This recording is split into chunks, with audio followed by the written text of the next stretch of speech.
In honor of Hoodoo Heritage Month, I think it is extremely important to have the conversation on why hoodoo is, in fact, 100% a closed practice. If you are new to hoodoo and you are not familiar with that, I do want to confirm, and all of my old school conjurers, my elders, the traditional hoodoo practitioners will also confirm that hoodoo is 100% closed. So let's talk about what that means. If you are not of African American, Black indigenous descent, then essentially you do not have the spiritual or energetic rights to practice this particular type of magic. Hoodoo was something that was created by our ancestors as a means to help them navigate through a life of disease, of oppression, of death, of unfamiliarity. Like, I want you to think about it like this. If you were taken from a land that you had already navigated very well, you had your own religious practices, you had your own medicines, you had your own way of navigating and thriving in life,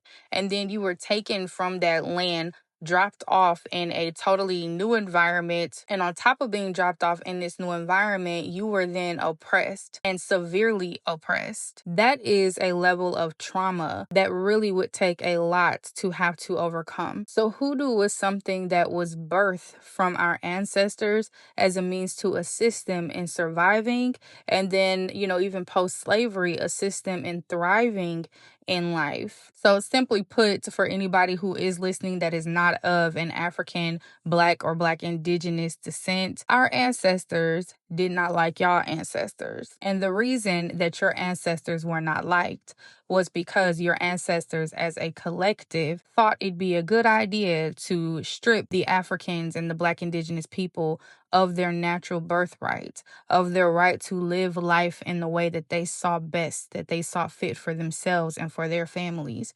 And so they decided to strip them of that right, to oppress them, to beat them, to grape them, to ensure that they lived a life that was far less inferior than what they were accustomed to. And hoodoo was formed and created to allow them to not only preserve what remaining things they had of their culture, but it was also formed to assist them in being freed from that type of malicious abuse. So I personally love the fact that there are still many practitioners out here that are an advocate for keeping hoodoo as a closed practice. Now, of course, I'm pretty sure, some people would be out here thinking, well, if it's closed, then why are there hoodoo practitioners online and, writing books and things like that that's giving up the tea? And I do want to talk about that, considering that I'm one of those women as well. I do want to talk about that. And this is where I think it's important for us to remember that we have to move with the times. We have to embrace and adapt ourselves to the modern day practices of things. A lot of our ancestors are not with us anymore, so we don't have the privilege of just getting the oral education in terms of,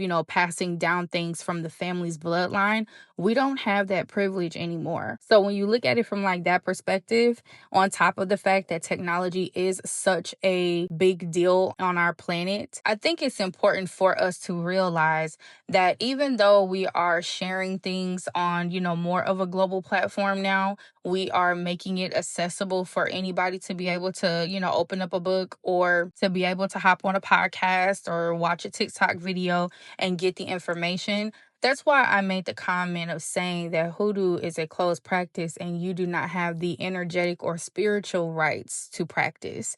Because even though you have access to the information, does not mean that you have the right to utilize the information. You get what I'm saying? So this would be comparable to something like, for me, for example, I don't have Haitian descent. So in my opinion, it would be kind of crazy for me to go out there and say, well, I'm going to start, worshiping certain Haitian voodoo gods and goddesses, especially because Haitian voodoo is a closed practice that is disrespectful. And spiritually speaking, I'm not trying to fuck around and find out. So while yes, it could be great for me to do research because it's available, because it's out here, it doesn't mean that I actually have to tap into that research. I have to start trying to apply that research. There is a such thing as being able to absorb information without applying information. One thing that I just really want for you to consider when you're practicing voodoo, it's going to be important for you to be mindful of who you are actually learning from. There's a lot of amazing information, and some of this information you're going to have to figure out if it applies or if it's a benefit to you through trial and error. That's going to be important. But one thing that I really want to encourage you to do is to be very careful about learning practices and techniques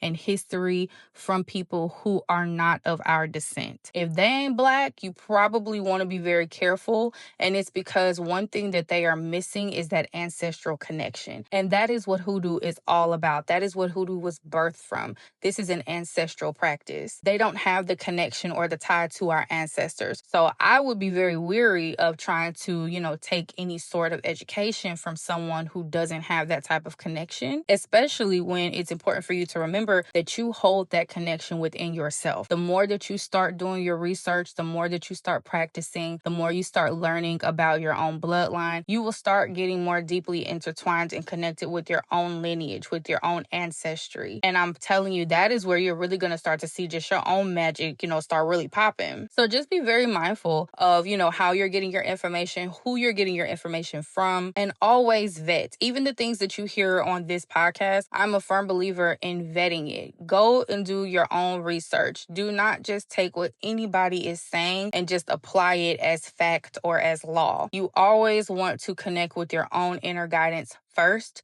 You always want to talk to an elder if you have it available. But again, I understand a lot of our elders have passed on, so they are not with us in the physical to give us these confirmations. But there are still a lot of amazing practitioners that are still here. And as a side note, yes, y'all, they might cost some money. That is a part of universal law. So do not be afraid to spend money when it comes down to enhancing your own spiritual practice and your own magic, especially if you are a newbie. I'm not saying go for broke, of course. There's a lot of ways to start getting into this for free or for very little money. But also, as you start getting deeper into it, as you start wanting to learn more about it, this is where you have to release the lack mindset.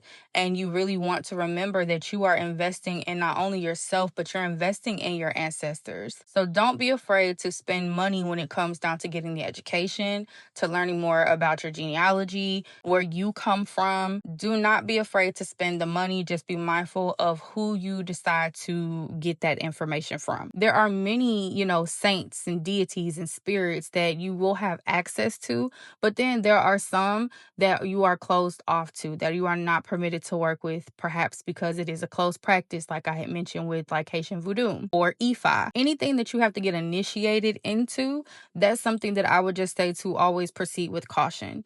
Now, hoodoo is not something that you have to be initiated into. It is a bloodline birthright. But again, if you are not of the bloodline, then that ain't for you, right? But I'm going to give y'all this quick story time of something that happened to me that really helped me kind of, put things into perspective spiritually, because I even had my own fuck around and find out type of situation. I remember when I was first getting into hoodoo, I was just really excited. I was already into like alchemy and manifestation and things like that. But I was just really infatuated with working with other spirits and deities and things of that nature. I had been venerating my ancestors. I had started going down the practice of learning about my history and where my bloodline stems from and all of that good stuff. But I remember, y'all, I was in a situation where I needed some money and I needed it like ASAP. So I started Googling all of the different goddesses and gods that reigned over abundance and prosperity and good fortune.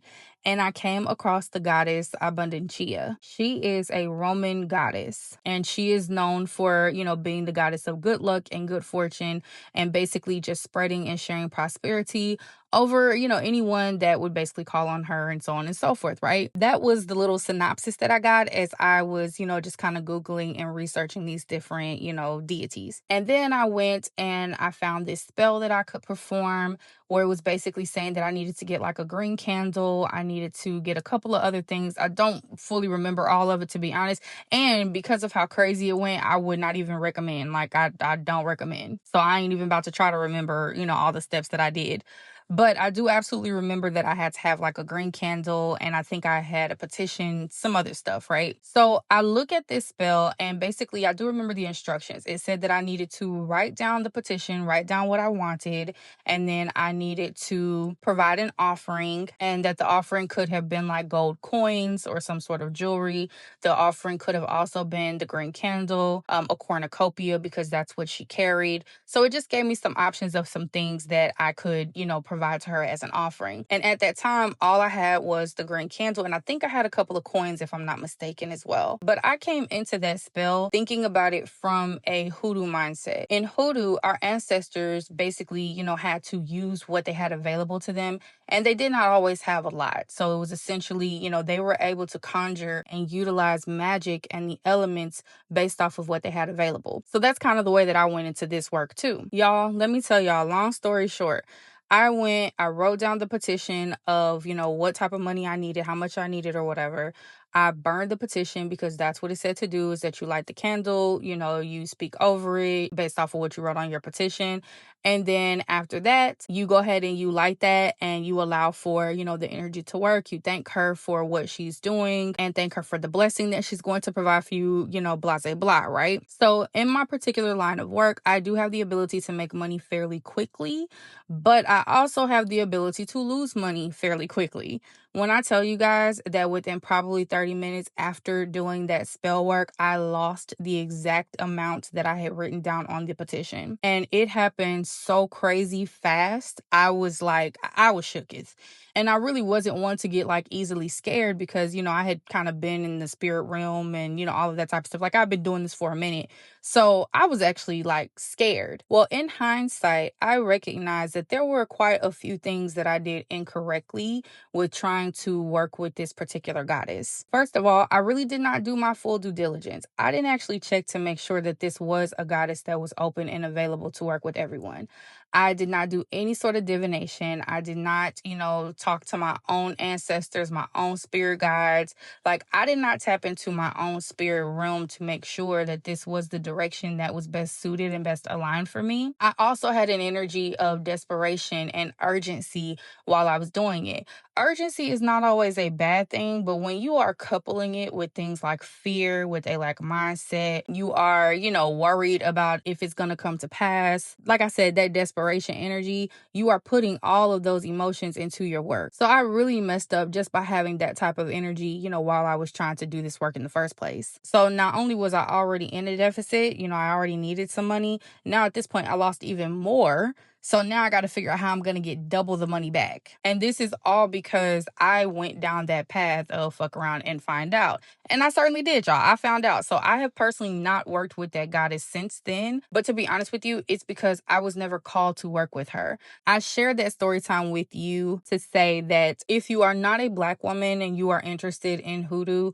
I really, really would encourage you to just leave it alone. Just go ahead, put it down, girl. You got a whole bunch of other deities and spirits that you can work with. And if you are a Black woman who is interested in working with other spirits and deities outside of your hoodoo conjure, then I would just say make sure that it's in alignment with who you are, with where you are going, and you really have that confirmation from spirit that, that's the direction you're supposed to go in. That's going to save you from a lot of unnecessary just roadblocks and hiccups and, losing money, losing relationships. There's a lot of things that you don't have to necessarily go through when you just take the time and, just take it slow. Just take it slow. This is not a rush. This is a lifelong journey. Because like I said, there are many other spirits and deities that you can work with. So actually, second quick story time, Saint Expedite is, for example, one that you can absolutely work with as a Black woman, as a white woman. I have had the pleasure of working with Saint Expedite, and when I tell you Saint Expedite did his thing, he came through for real, for real. It was the most beautiful, amazing experience. But with him, I did it the right way. I did do my due diligence. I did make sure that I understood his history. I understood what he represented. I was respectful to, what the expectations were. So some of the things that were said about him, for example, is that he is one that you do not, delay with when it comes down to the agreement that you have with him. And honestly, the agreement simply is that he has specific offerings that he expects, that he likes. So red flowers is one of them. It could be red flowers, red roses, pound cake. That's another offering that he loves. Burn a red candle for him in order to summon him. Make sure that you have a picture of him. It could be a picture that you printed out. It can be a picture on your phone. But there is a process, and it's all over the internet in terms of how you can work with him. I would definitely encourage that you look up Conjure Queen. She has a video. That was the video that I used in summoning him to help me with a very urgent matter. And then the Glamour Witch, she also has a lot of good content about her experience working with Saint Expedite as well. So for anyone who, is curious or just had a hard time with, understanding like why hoodoo is a closed practice, I really wanted to make this particular episode to help break that down and to really give some clear understanding. But I also wanted to put it in perspective that it isn't just hoodoo. There are many other spiritual practices that are closed off. But that is the beautiful thing about being a free-flowing spiritualist, is you do have the opportunity to find what spiritual workings work best for you. It can be just hoodoo, it can be hoodoo along with something else, but whatever you choose, just make sure that you are respecting the spirits, you are respecting the deities and the practices. That way you don't end up on another episode of Fuck Around and Find Out.